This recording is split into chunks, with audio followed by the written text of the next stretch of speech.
21 মহারানী চেলাগাং ADC নির্বাচন কেন্দ্রের বিশেষ করে পুরেন্দ্র রিয়াং গত এডিসি সাধারণ নির্বাচনে উনি নির্দল প্রার্থী ছিলেন।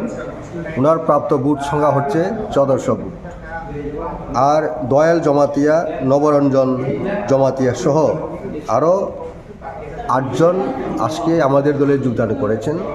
তাদের প্রার্থী ছিলেন সেই দিন টিপিএফের, আপনারা নিশ্চয়ই জানেন, পাতালকুনা জমাতিয়া। ওনাদের নেতৃত্ব মধ্যে ওনারা উল্লেখযোগ্য নেতৃত্ব।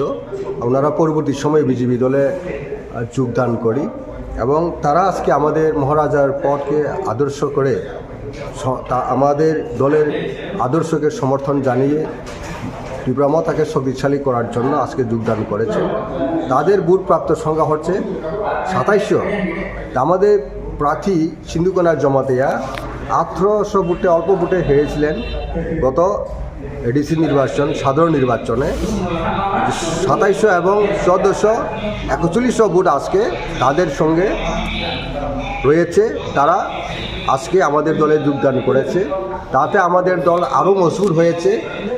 মহারানী চেলাগাং এডিসি সাধারণ নির্বাচন আগামী 2 মাসের মধ্যে অনুষ্ঠিত হতে চলেছে এডিসির সাধারণ নির্বাচন। এই নির্বাচনে আমরা বলতে পারি অনায়াসে খুব সহজভাবে আমাদের প্রার্থী, যাকে আমরা প্রার্থী করাবো, সেই প্রার্থী বিপুল বুথে জয়যুক্ত করবেন, সেই আশা আমরা রাখি।